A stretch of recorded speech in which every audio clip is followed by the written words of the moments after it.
Hip-hop did not just cross over, it kicked the door off the hinges. And Run DMC were the ones wearing Adidas when it happened.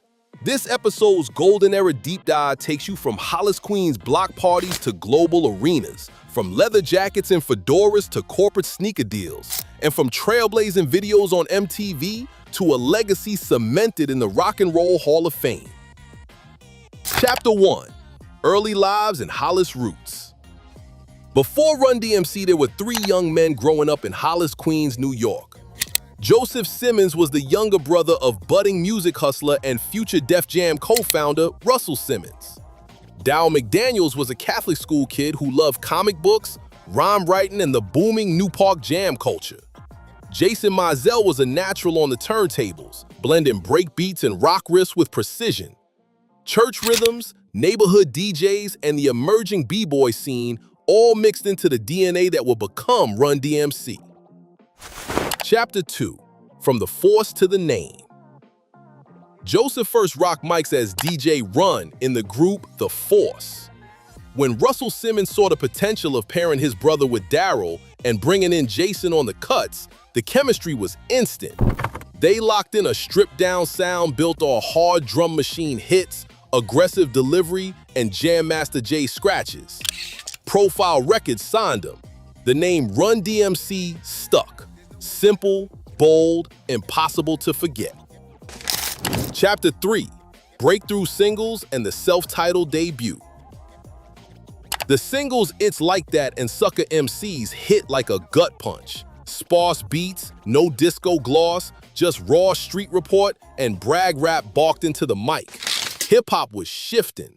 Their 1984 debut album, Run DMC, pushed a new, harder sound to a national audience.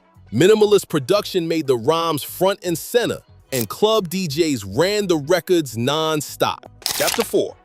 Rock Box to King of Rock. Rock guitars crashed into rap on Rock Box. Produced by Larry Smith and driven by session guitarist Eddie Martinez's searing riffs. The black and white video, shot in the basement of New York's Power Station studio, became the first rap clip placed in heavy rotation on MTV, blasting through a gate that had kept most hip-hop artists off the channel. Teenagers in small towns who had never seen a park jam suddenly watched 3 MCs in leather, fedoras, and gold chains spitting street rhymes over distorted guitars. That exposure translated into crossover radio play, leading Run DMC to share stages with everyone from Parliament Funkadelic to hard rock bar bands. One night, they were rocking block parties with 2 turntables. The next, they were melting faces in 3,000-seat theaters. The trio quickly recognized the impact of pairing live instrumentation with rap cadence. Determined to double down, they cut the 1985 follow-up LP, King of Rock. The title track's video places them inside a museum, smashing glass cases labeled blues, jazz, and rock, before staking their claim to the crown. The defiant imagery made clear that rap was no passing fad. The album moved more than 1 million copies in its first year, making Run DMC the first rap act to earn a platinum certification. Beyond sales, King of Rock redefined rap's stagecraft. The group toured with a live guitarist and drummer alongside Jam Master Jay, foreshadowing full-band rap shows, later popularized by The Roots and Kendrick Lamar's festival sets. Chapter 5. Raising Hell and the Wall Comes Down. Raising Hell changed everything. Produced by Rick Rubin and Russell Simmons, the album was tight, loud, and arena-ready. Tracks like Peter Piper and It's Tricky became anthems. But Walk This Way with Aerosmith blew the culture wide open. Rather than sampling a riff, Run DMC invited Steven Tyler and Joe Perry into the booth and recut the 70s rock hit as a full rap-rock collision. The video's literal breaking of the wall symbolized the crossover moment. Hip-hop vaulted into the mainstream without losing its stride. Chapter 6. My Adidas. Style and the sneaker deal that shocked corporate America. At a Madison Square Garden show, Run DMC told the crowd to hold up their Adidas. Thousands of shell-toe sneakers lifted into the air. Adidas executives were in the building. The result became one of the first major endorsement deals between a rap act and a global apparel brand. Tracksuits, fedoras, and no laces in the shell toes, the Run DMC look became street uniform worldwide and helped set the blueprint for modern hip-hop merchandising and sneaker culture. Chapter 7. Tougher than leather, film, and touring at scale. By 1988, Run DMC had logged more than 250 shows across 3 continents and proven that rap could fill arenas. Seeking to match that scale on wax and celluloid, they launched the multi-pronged Tougher Than Leather project, an album, a self-produced feature film, and a merchandising blitz that included comic books, varsity jackets, and even action figures. Musically, the album retained Rick Rubin's crunchy guitars, but leaned harder on Jam Master Jay's sample chops, flipping James Brown stabs, Rufus Thomas horns, and breakbeat percussion. Standouts, Run's House and Beats to the Rhyme showcased razor-sharp trade-offs and call-and-response hooks calibrated for stadium echoes. The LP went gold, which was impressive, but shy of the multi-platinum heights of Raising Hell, signaling how fast rap tastes were splintering. The companion film, directed by Rick Rubin, followed the trio avenging a friend's murder while dashing between concert dates. Part crime caper, part concert doc, it arrived months before Hollywood deemed rap marketable. Critics dismissed its thin plot, but hip-hop fans cherished seeing their heroes headline a narrative feature.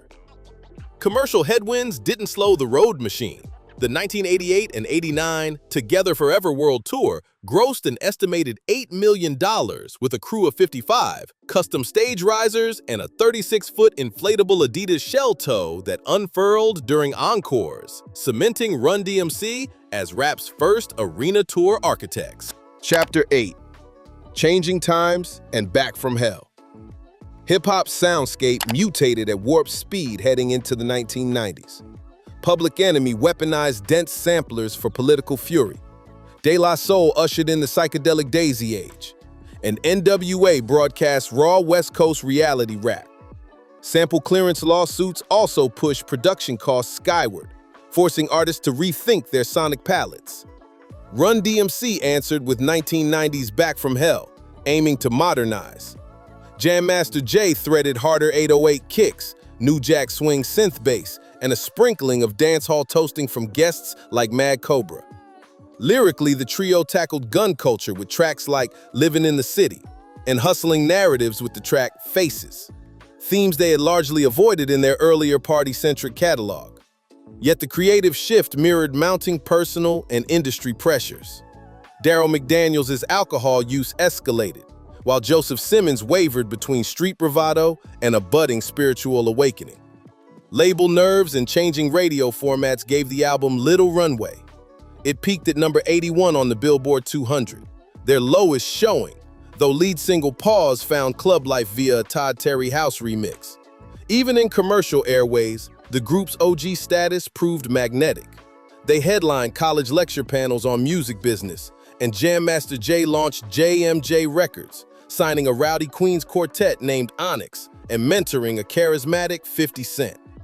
The elder statesman role kept Run DMC woven into hip-hop's fabric as the culture broadened.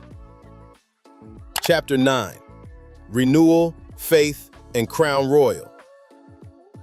Joseph Simmons embraced spirituality and became Reverend Run, modeling faith and family while still touring. Daryl McDaniels battled alcoholism and later spoke openly about adoption and mental health, adding depth to his public story. Through the 1990s, they remained influential symbols and frequent live draws. In 2001, they released Crown Royal, a collaboration-heavy album that linked their legacy to newer generations of artists. Chapter 10. The Loss of Jam Master Jay.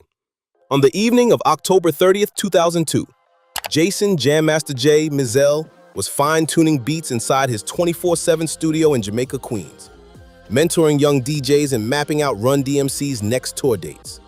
Around 7:30 p.m., 2 armed men entered the lounge. One suspect restrained an associate, while the other fired a single .40 caliber round at close range, striking Jay behind the left ear. Later that day, he was pronounced dead at the young age of 37. News rippled through hip-hop overnight. MTV cut regular programming. Hot 97 kept an open mic remembrance on air past dawn, and fans formed candlelight vigils outside the stucco building on Merrick Boulevard. Graffiti murals bloomed across Queens, with turntables sprouting angel wings. The funeral on November 5th at Greater Allen AME Cathedral drew more than 2,000 mourners, including LL Cool J, Chuck D, Busta Rhymes, and a young 50 Cent, one of Jay's proteges.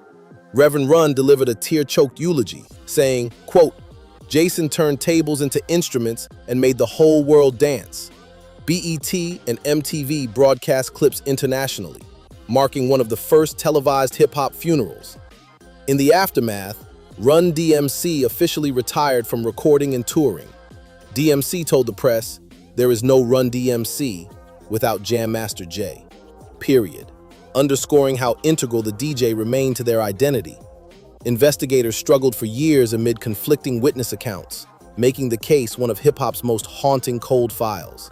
A breakthrough came in August 2020, when federal prosecutors unsealed indictments against Carl Jordan Jr. and Ronald Washington, alleging the motive was a lingering narcotics debt tied to Jay's side hustle funding new artists. Both men await trial, now slated for 2026. Jay's impact transcended charts. He had quietly funded local youth centers and provided studio time to up-and-comers, most notably 50 Cent, whom he recorded when labels were wary after the rapper's 2000 shooting. To honor that spirit, the Jam Master Jay Foundation for Music has since awarded more than $1 million in grants and placed 3,500 instruments in NYC public schools.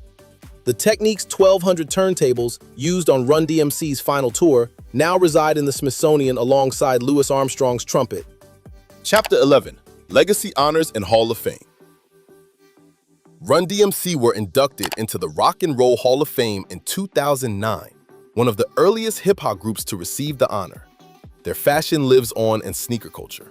Their sound opens space for rock-rap hybrids, from Beastie Boys and Public Enemy crossovers to later acts that fuse guitars and beats. Every time a rapper headlines a major festival in streetwear sneakers, you can trace the line back to Hollis. Run DMC took hip-hop out of the park and onto the world stage without asking permission. So here's your call to engagement.